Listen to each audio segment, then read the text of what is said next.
Hi everyone, this is Jennifer, and I'm going to go over how I do my epoxy resin with the acrylic swipe on a wood panel. So here you see I just prepping the white on the wood. I do a couple layers, and of course I'll let that dry for a few days. And then I come back to actually do the swipe, and then I have to let that dry for a few days. So then after I let that dry, I can come back in and actually start to lay my stones. And then after the stones is laid, then I can go in and go ahead with the epoxy resin with the pigment powders, and everything goes. So right here, I'm just prepping another wood panel. I like to do multiple ones just so that they be already ready. If I decide to do one, it's already pre-painted. So it's just me just brushing the paint here. And like I said, a couple coats. That way it's a nice even coat all the way around. Now, I didn't record me doing the swipe, but this is how it looked after. This is the swipe, and of course I laid the fire glass down, which I used the resin to hold it together.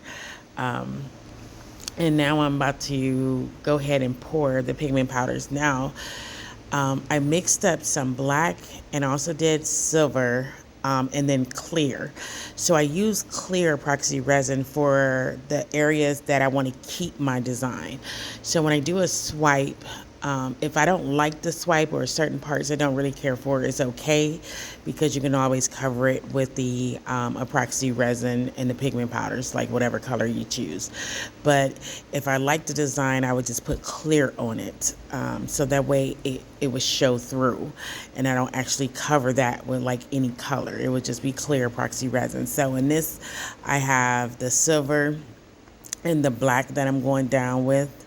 And of course, once you lay all your epoxy down, you then take a heat gun to actually move it around, however you like it.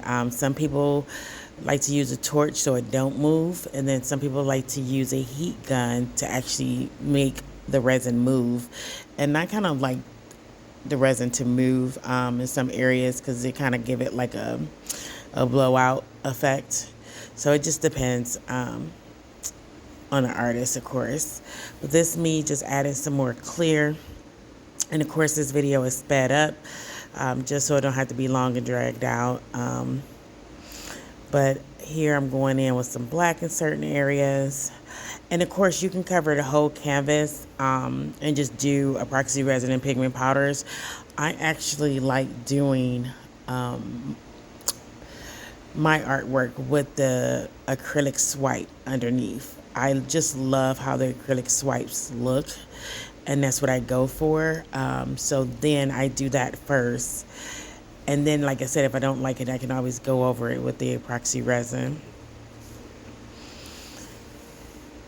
And this is just me laying some more clear down, as you can see, because I want to actually keep that yellow the way that it is. Got a little black mixed in there, so I'm going to wipe that up.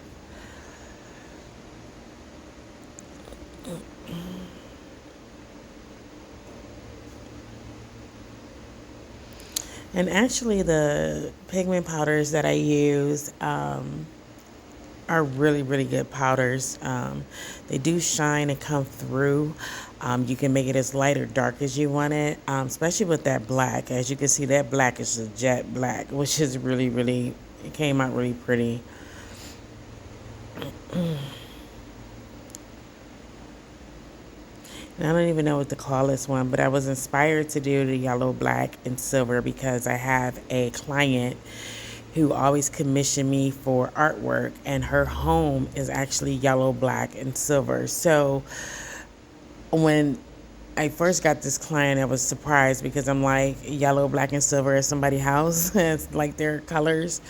But actually, when I saw it, it goes together so well, and she designed and put it together. I mean, it's just actually gorgeous how she got her home. So I was like, when I did the piece for her, I got so many compliments on it that I was like, oh, I'm gonna just do another one, but this time I'm gonna do epoxy resin because she actually got a acrylic painting on a canvas done. So I was like, oh, I'm gonna try one with the epoxy resin on the wood panel, see how it turned out. And I actually like it. Somebody was thinking about the stillers as far as the colors.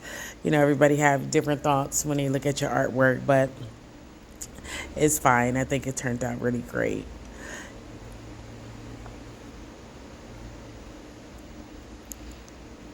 And just moving along here. Now I am recording this after the fact, so I'm not actually speaking during the process. I typically don't. I normally record afterwards. But I'm actually doing this for my YouTube channel. Normally on my other social media platforms, I would just create a reel. I'm getting requests to actually talk about my artwork as I'm doing it. So kind of trying to step out my comfort zone with that. So this is why this video is longer and it actually show a little bit more step by step. But again, it is sped up just so it don't take too much time. But of course, it takes a minute to do this. It's not something that you do overnight.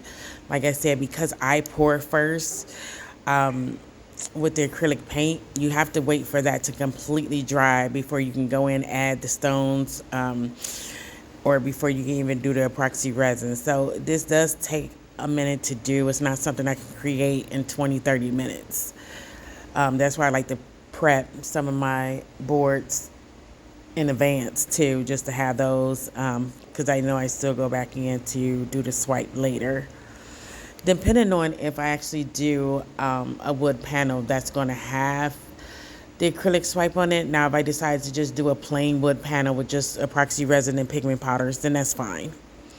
I don't have to wait or do anything for it to, you know, it's already ready. And this is me just making sure that the resin is covered on the whole panel, like there's no mixed spots. Typically with the heat gun, like I said, you can move it. You can move the resin, so you don't really have to worry about that.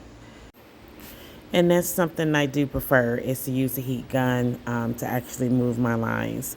But this is it, y'all. Thanks for watching. Please come back for more. Subscribe. Thanks.